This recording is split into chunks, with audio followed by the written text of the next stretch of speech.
दोस्तों, stock market studies में फिर से एक बार आपको बहुत-बहुत स्वागत है। तो आज फिर से आपके सामने कुछ इम्पोर्टेंस कंपनी का अपडेट और उसके टेक्निकली चार्ट पैटर्न्स के बारे में चर्चा करूँगा। और आज का जो टेक्निकली चार्ट पैटर्न्स है, वो बहुत इंटरेस्टिंग होने वाला है क्योंकि कुछ कंपनीज़ के ऊपर शानदार तरीके से पैटर्न्स क्रिएट हुआ है, जो पैटर्न्स आपको देखना चाहिए क्योंकि उस पैटर्न से आपको सीखने को मौका मिलेगा कि जब-जब किसी कंपनीज़ के ऊपर इस तरीके से पैटर्न्स बने, तो आपको करना क्या चाहिए। तो चलो देख लेते हैं कौन-सा कंपनी है इस वीडियो के अंदर। फर्स्ट जो कंपनी है उसका नाम है India mart. India mart Intermesh limited. देखिए इंडिया मार्ट इंटरमेश लिमिटेड एक ऐसे कंपनी है जिसका हाई ग्रोथेबल होने का चांसेस है। क्यों? क्योंकि इस कंपनी इंडिया की एक अकेला कंपनी है जो बी टू बी मॉडल्स के ऊपर काम करते हैं। बी टू बी मॉडल्स का मतलब क्या है? बिजनेस टू बिजनेस, मतलब बिजनेस टू बिजनेस के हिसाब से कंपनी काम कर रहा है। और अभी इस कंपनी के बारे में एक ही बात कहूंगा कि कंपनी इसका जो ग्रोथ है, वो ग्रोथ कुछ अलग लेवल में हो रहा है। ऐसे बात मैं क्यों बता रहा हूँ? चलो मैं आपको बता देता हूँ। पहली बात, कंपनीज के ऊपर सबसे पहले कंपनीज की जो ग्रोथ है वो किस तरीके से देखने को मिला। मार्केट कैप कितना है? 15,000 करोड़ के आसपास। चलो ठीक है, मान लेता हूँ एक स्मॉल कैप टाइप कंपनी है। और कंपनी के जो पी रेशियो है वो 48 के आसपास है। और कंपनी की इंडस्ट्रीज पी रेशियो कितना है? 48 के आसपास है। और कंपनी का आरओसी आरओई कितना है? एटलीस्ट देखा जाए तो एवरेज के आसपास है, मतलब ठीक ठाक है। कंपनी का एनुअली इनकम भी अच्छा खासा है। कंपनी का डेप्थ एकदम जीरो है। सबसे मजेदार बात यही है कि कंपनी का जो क्वार्टरली रिजल्ट, आपको कभी भी कंपनी के सेल्स में कमियां देखने को नहीं मिलेगा। सेल्स लगातार हर क्वार्टर्स को बीट करते करते आगे बढ़ रहा है। तो कंपनी एक अलग लेवल का सेल्स को ग्रोथ किया, अलग लेवल का। और सेल्स ग्रोथ होने के बाद कंपनी के एक्सपेंस भी कंट्रोल में रखे, उस बेसिस में कंपनी का नेट प्रॉफिट वो भी लगातार बढ़ता हुआ देखने को मिले। 74 करोड़, 85 करोड़, 74 करोड़ और 83 करोड़। तो एक अलग लेवल का नेट प्रॉफिटेबिलिटी ग्रोथ होता देखने को मिले। तो मैं जरूर कहूंगा इस कंपनी के ऊपर ये जो सिचुएशन है, इस सिचुएशन को आपको समझना पड़ेगा। अभी एज ए इन्वेस्टर, प्रोमोटर से लेकर एफएसडीएस पब्लिक, हर किसी के पास इन्वेस्टमेंट आपको देखने को मिलेगा।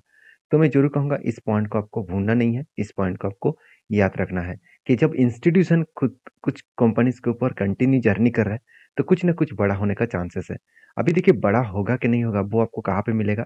आप ध्यान से देखना इसका रेशियोज का। तो रेशियोज में क्या दिख रहा है?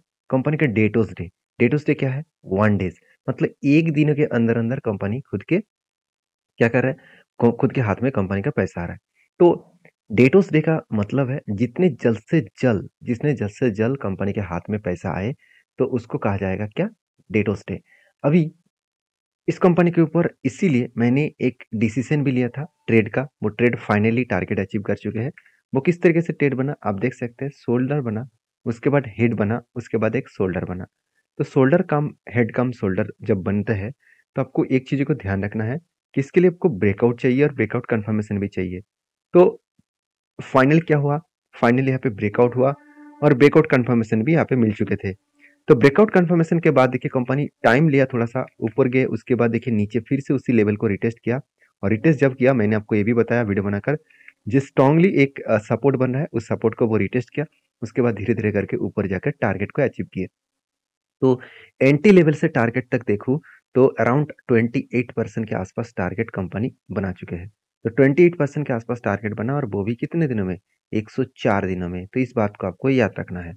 और साथ ही साथ कंपनी की ये बात भी याद रखना कि कंपनी के ऊपर जो शोल्डर कम हेड कम शोल्डर बनने जा रहा है, उस बातों को याद रखना। शोल्डर कम हेड फिर से बनने बनने जा रहा है। और फिर से अगर एक बार शोल्डर केट करे, तो सेकेंड टाइम में फिर से इसके ऊपर एंटी लेने वाला हूँ। तो हमेशा आपको इस तरीके से पैटर्न्स को ढूंढना है। अगर पैटर्न्स आपको मिल गया, उसके बाद आपको करना क्या है? आपको कंपनी का फाइनेंशियल और फंडामेंटल्स देखना है, तभी आप उस कंपनी के ऊपर टेल ले पाएंगे। तो आपके क्या ओपिनियन है, मुझे जरूर कमेंट्स करके बताना। देखिए जो लोग मार्केट से सारी चीज़ों को सीख चुके हैं, तो मैं जरूर कहूँगा आपको वीडियो देखने का जरूरत नहीं। आप आपके हिसाब से काम करिए। जो लोग सीखने के लिए आए हैं, जो लोग नए हैं और मार्केट में सीख कर काम करना चाहते हैं, तो मैं रिक्वेस्ट करूंगा आप सीखिए। उसके बाद आप डायरेक्टली काम मत करिए। आप उसके उसके बाद आप बैक टेस्टिंग करिए। प्रीवियस डेटा को देखिए, क्या इस तरीके से पैटर्न्स पहले भी बना था? अगर बना था तो उस टाइम फाइनेंशियल डेटास क्या था? अगर वो सब कुछ मैच होने के बाद अगर टारगेट हुआ, तो आपका बैक टेस्टिंग क्लियर हो जाएगा, तब आप न्यू ट्रेड ले सकते हैं। तो हमेशा मेरे वीडियो सिखाने के लिए होते हैं, कोई भी रिकमेंडेशन वीडियो नहीं होता है। तो नेक्स्ट जो कंपनी उसका नाम है अशोक लेलैंड। देखिए अशोक लेलैंड के ऊपर मैंने सबसे पहले चार्ट पैटर्न दिखाऊंगा। तो चार्ट पैटर्न क्या बना, देखिए बहुत पुराना एक एंट्री है, बहुत पुराना मतलब देखा जाए तो 2019 से लेकर 2018 से लेकर एक पैटर्न क्रिएट हुआ। वो पैटर्न्स कुछ इस तरीके से है, आप ध्यान से देखेंगे तो यहाँ पे क्या बना, एक बिग हेड बना, उसके बाद सॉरी बिग कप बना, उसके बाद शोल्डर बना, उसके बाद फिर से एक शोल्डर बना। तो माफी चाहता हूँ, बिग एक कप बना, उसके बाद एक बार हैंडल बना, उसके बाद एक छोटा सा हैंडल बना। तो कफ विथ हैंडल पैटर्न्स बनने के बाद फाइनल क्या हुआ, यहाँ पे ब्रेकआउट हुआ और इसके बाद ब्रेकआउट कन्फर्मेशन भी हुआ।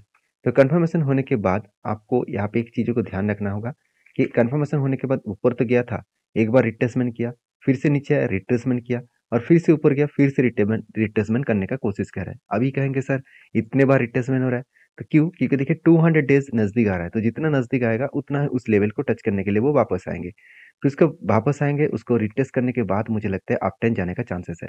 देखिए टारगेट बहुत लंबा है, इसके लिए टाइम लग सकता है, क्योंकि टारगेट कोई छोटा मोटा टारगेट नहीं है। जो इसका एंट्री लेवल हुआ था करीबन 160 के आसपास और इसका टारगेट है करीबन मैं लेकर चलो 300 के आसपास। तो टारगेट कोई छोटा मोटा नहीं है, करीबन टारगेट इसका बन के आ रहा है 80% के आसपास। एक अलग लेवल का टारगेट यहाँ पे देखने को मिल रहा है। तो तो इस बात को याद रखना है। तो अशोक लेलैंड के ऊपर मैंने एंट्री क्यों लिया उसके बारे में बता दूं। देखिए कंपनी के जो फाइनेंशियल डिटेल्स है उसमें सबसे ज्यादा कंपनी के पास डेप्थ है, ये कंपनी के एक बड़ा नेगेटिव पॉइंट्स है।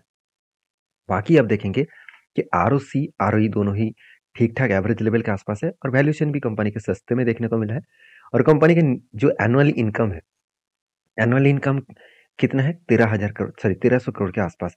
कंपनी के क्वार्टर रिजल्ट देखेंगे तो सेल्स लगातार बढ़ता हुआ देखने को मिलेगा। हर साल में कंपनी सेल्स को बीट करते आगे बढ़ रहा है। तो जो कंपनी खुद के सेल्स को इतना शानदार तरीके से बीट किया, एक्सपेंस को मेंटेन किए, उसके बाद जो कंपनी लॉस मेकिंग कंपनी था वो कंटिन्यूसली अभी प्रॉफिट कर रहा है और लगातार प्रॉफिट बढ़ते चले जा रहे हैं। ये कंपनी के लिए एक बेस्ट पॉइंट माना जाता है। और रही बात एज ए इन्वेस्टर, प्रोमोटर से लेकर एफएसडीएस पब्लिक हर किसी के पास इन्वेस्टमेंट आपको देखने को मिल चुके हैं। तो यही बात कंपनी के ऊपर एक पॉजिटिव मोमेंटम के हिसाब से देखने को मिलेगा। तो मैं रिक्वेस्ट करूंगा इस कंपनी के ऊपर फोकस रखिए, क्योंकि एज अ लॉन्ग जर्नी के लिए इस कंपनी बहुत तेजी से ग्रोथ करने वाला है। क्योंकि अभी जितने सारे बसेस कंपनी बना रहा है ज्यादा से ज्यादा वो इलेक्ट्रिक बसेस बनने का कोशिश कर रहा है। तो इलेक्ट्रिक बसेस बनने का कोशिश इसलिए हो रहा है क्योंकि गवर्नमेंट भी पुश कर रहा है, 10,000 बसेस का ऑर्डर देने वाले हैं। और वो भी जितने सारे इलेक्ट्रिक बसेस बनाने वाला कंपनी है, तो उनमें से ऑर्डर मिलेगा ओलेक्ट्रा इनटेक को, साथ ही साथ अशोक लेलैंड को और टाटा मोटर्स को, तीनों कंपनी को बेसिकली ऑर्डर मिलने वाला है। तो इसमें एक हाई ग्रोथेबल कंपनी को रिटर्न मिलने का और प्रॉफिट होने का चांसेस है। तो इसलिए मैं इस कंपनी के ऊपर बुलिश हूँ। आप किस तरीके से सोचते हैं इस कंपनी को जरूर मुझे कमेंट्स करके बताना। तो नेक्स्ट जो कंपनी है उसके बारे में बात करूँ, उसके बारे में फाइन ऑर्गेनिक। देखिए ये भी एक केमिकल्स कंपनी है, ये भी एक केमिकल्स कंपनी का कहने का मतलब है। मैंने बहुत सारे केमिकल्स कंपनी के ऊपर अपडेट में आपके साथ शेयर किया हूँ। फाइन्स ऑर्गेनिक मेरे one of my favourite company है, बहुत छोटा कंपनी है और एक हाई ग्रोथेबल सिचुएशन में जाने का कैपेबिलिटी भी है। देखिए जब किसी सेक्टर स्लो डाउन में होता है ना, जब किसी सेक्टर स्लो डाउन में होता है उस टाइम को एक चीजों को याद रखना है। तो केमिकल्स इंडस्ट्रीज तब स्लो डाउन में भी चलते हैं क्योंकि सेक्टर में पूरा के पूरा स्लो डाउन देखने को मिलेगा। तो कोई भी कंपनी को नहीं छोड़ेगा, एक दो कंपनी को छोड़कर। तो फिलहाल के लिए इस कंपनी का सिचुएशन क्या है, अभी देखिए इस खराब सिचुएशन में भी कंपनी का जो क्वार्टर रिजल्ट है उसमें सेल्स का तो ग्रोथ कम हो गया और कंपनी के एक्सपेंस भी कंट्रोल में रखे, उस बेसिस में कंपनी का नेट प्रॉफिट भी लगातार इंक्रीज होता गया। और मेरे हिसाब से इस तरीके से बेस्ट परफॉर्मेंस के लिए कंपनी को थोड़ा सा टाइम लगेगा, क्योंकि जिस तरीके से कंपनी ग्रोथ करके करते करते आगे बढ़ रहे थे वो थोड़ा सा ग्रोथ यहाँ पे कम हो चुके हैं। लास्ट 1.5 years देखा जाए तो ये केमिकल सेक्टर के ऊपर एक प्रेशराइज देखने को मिले। अभी देखिए बाकी जो पॉइंट्स है वो सब पॉइंट्स आपको अच्छा लगेगा। कंपनी का डेप्थ लगातार कम होता गया और कंपनी के जो रिजर्व है वो भी बढ़ता हुआ देखने को मिले। अभी फिक्स्ड एसेट के बारे में बात करूँ तो फिक्स्ड एसेट क्या है, 125 से लेकर आज फिक्स्ड एसेट बढ़ के हो चुके हैं 249, मतलब 250 के आसपास। तो कंपनी के CWIP मतलब खुद के बिजनेस के ऊपर लगातार कंपनी पैसा लगाते चले जा रहे हैं। तो ये सारे पॉइंट्स कंपनी के प्लस पॉइंट के हिसाब से देखना चाहिए। तो एज ए इन्वेस्टर प्रोमोटर के बाद एफएसडीएस पब्लिक के हिसाब से देखा है तो डीएस ने अच्छा खासा होल्डिंग उठाया और एफएस के पास छोटा मोटा होल्डिंग्स तो है। तो यहाँ पे आप एक चीज देखेंगे तो इंस्टीट्यूशन इस कंपनी के ऊपर अभी भी टिके हुए हैं। ऐसे नहीं कि कंपनी के ऊपर होल्डिंग को बेचकर घर जा चुके हैं, ऐसे बिल्कुल नहीं है। तो इस बात को एक पॉजिटिवली देखना चाहिए। और रही बात लास्ट कुछ फ्यू मंथ्स का डिलीवरी का परसेंटेज, देखिए सेलिंग तो हुआ म्यूचुअल फंड के माध्यम से मगर उतना ज्यादा प्रेशराइज सेलिंग नहीं है कि बहुत बड़ा क्रैश हो गया, बहुत बड़ा सेल करके बाहर चला गया। ऐसे बिल्कुल नहीं है। तो इंस्टीट्यूशन यहाँ पे टिके हुए हैं, तो ये एक प्लस पॉइंट है और साथ ही साथ कंपनी के जो टेक्निकली चार्ट पैटर्न्स है, तो मैंने एक टेक्निकली चार्ट पैटर्न आपके साथ शेयर पहले भी कर चुका हूँ। यहाँ पे शोल्डर, फिर उसके बाद एक हेड, उसके बाद अगर शोल्डर क्रिएट करे, तो एक ब्रेकआउट होने का चांसेस है और ब्रेकआउट होने के बाद एक शानदार तरीके से टारगेट होने का भी चांसेस है।